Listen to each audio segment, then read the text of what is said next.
Bienvenidas y bienvenidos a una nueva clase de Expresión Gráfica 1, Cátedra Pistone. Hoy vamos a hablar de geometrales. Para representar un objeto o espacios tridimensionales sobre soportes bidimensionales, existen principalmente tres sistemas para representarlo: las proyecciones ortogonales, las proyecciones oblicuas y las proyecciones cónicas o en perspectiva. Para comprender las proyecciones ortogonales, es esencial iniciar con una introducción al sistema diédrico. Este sistema divide el espacio en 4 cuadrantes mediante 2 planos perpendiculares entre sí: el plano vertical PB y el plano horizontal PH, que se intersectan en la línea de tierra. En ocasiones, para representar un objeto con mayor detalle, se utiliza un tercer plano, conocido como plano perfil, que permite una tercera proyección y ofrece una vista adicional del objeto. Esta metodología estructurada es fundamental para visualizar y entender la posición y dimensiones de los objetos en el espacio. Si operamos sobre un diedro o cuadrante, cada una de las proyecciones del objeto recibe el nombre de vista: vista horizontal sobre el plano horizontal PH, vista vertical sobre el plano vertical PB corta y vista de perfil sobre el plano de perfil PP. A la vista horizontal se la llama comúnmente planta, mientras que a las vistas verticales se las conoce como vistas, alzados o fachadas. Al conjunto de estas proyecciones se las llama geometrales. En arquitectura, las proyecciones ortogonales son una herramienta que sirve para representar objetos y espacios de una manera precisa y comprensible. Estas se basan en el sistema diédrico ortogonal, que establece reglas para proyectar puntos, líneas y superficies desde el espacio tridimensional a un plano de proyección. La mecánica para trasladar los puntos al plano sería la siguiente: identificar los puntos claves del objeto, establecer las líneas de proyección perpendiculares al plano de proyección, proyectar los puntos desde el objeto al plano de proyección, conectar los puntos proyectados para formar las vistas alzado, planta y perfil. Siempre que sea posible, la disposición de las vistas debería ser en relación de correspondencia con las plantas. Esto facilita la comprensión del conjunto de los geometrales y posibilita la verificación de los elementos representados. Para confeccionar un corte vertical, generamos un plano paralelo al plano de proyección vertical. Este plano atraviesa el objeto, haciendo posible la representación de su interior. En el caso de los cortes, se distingue la sección propiamente del material del objeto que está en contacto con el plano de corte y la proyección de las partes que están por detrás. Para el caso de plano de sección o de corte horizontal, convencionalmente para las obras de arquitectura se considera aquel que atraviesa el objeto a una altura aproximada de 1 metro sobre el nivel que se representa. Para este caso valen las mismas aclaraciones que para el corte vertical, pudiendo incluirse, si es necesario, líneas de proyección que representan cuestiones significativas que pasen por encima del plano de sección. Las líneas desempeñan un papel fundamental en la producción de cualquier dibujo, ya que establecen una jerarquía visual y mediante convenciones específicas facilitan la interpretación de planos y dibujos. Podemos producir variaciones en el valor de línea en relación a su espesor, intensidad y continuidad. El espesor o ancho del trazo es crucial, ya que afecta la visibilidad y el énfasis de las líneas. Como ejemplo de esto, podríamos nombrar las graduaciones de los estilógrafos y de los lápices, como también la configuración del espesor de línea en los distintos programas de CAD.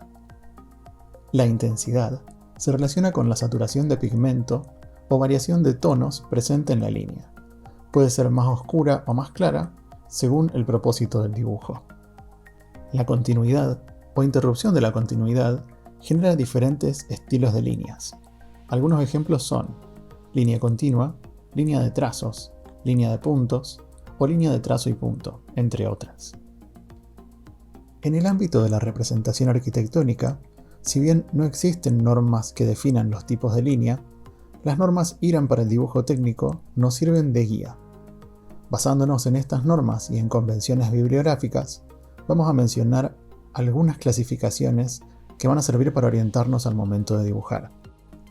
Las líneas de sección, que son líneas continuas y gruesas, se utilizan para dibujar contornos de las secciones o la línea de tierra en caso de alzados y cortes. Serán estas las de mayor espesor en el dibujo.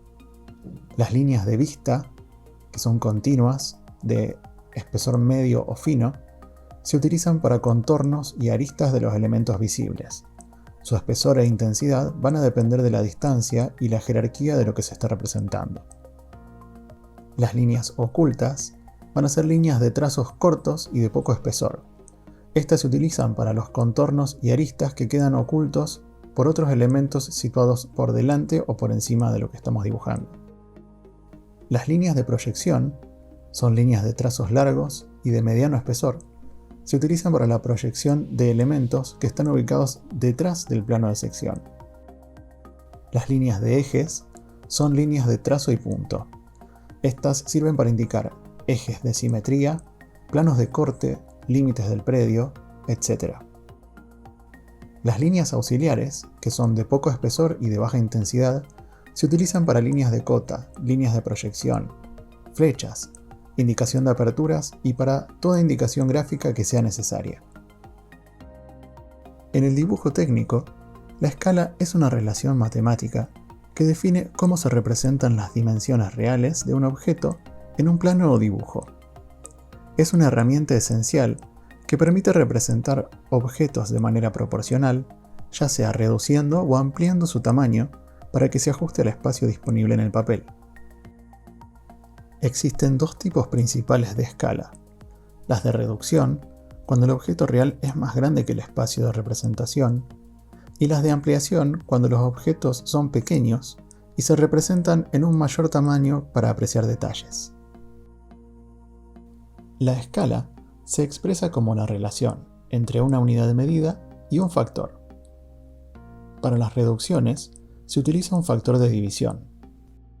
Por ejemplo, cuando en arquitectura utilizamos la escala 1 en 100, eso significa que cada metro de proyecto está representado en el plano 100 veces más chico. Si tengo que representar un metro en escala 1 en 100, entonces, debería dividir un metro sobre 100, lo que da como resultante 0,01 metros o el equivalente a 1 centímetro.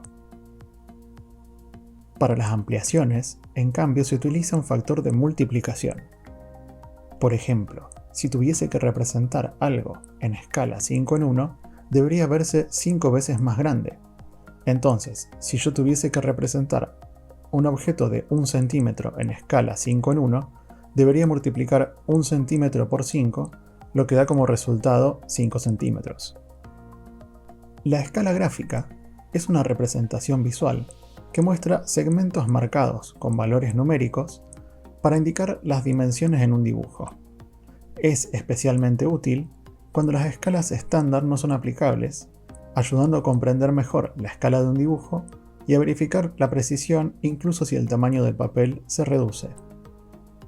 El escalímetro es un instrumento de medición utilizado para interpretar dimensiones en diferentes escalas sin necesidad de hacer cálculos adicionales.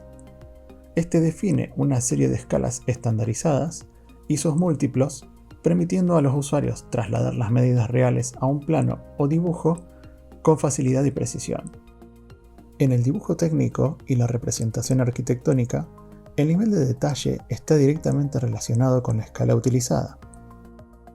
Para las plantas generales que cuentan el entorno, o bien para proyectos de grandes dimensiones, utilizaremos escalas más pequeñas como 1 en 200, 1 en 500 o más, para capturar extensas áreas con menos detalle.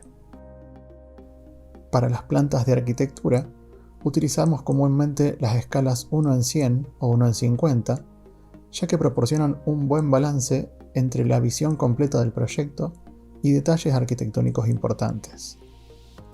Cuando tratamos de explicar objetos o detalles constructivos, recurrimos a escalas más grandes, como por ejemplo 1 en 20. Estas permiten una representación detallada y precisa de componentes individuales. Elegir el nivel de detalle apropiado para cada escala nos asegura la claridad y comprensión de lo que queremos comunicar a través del dibujo.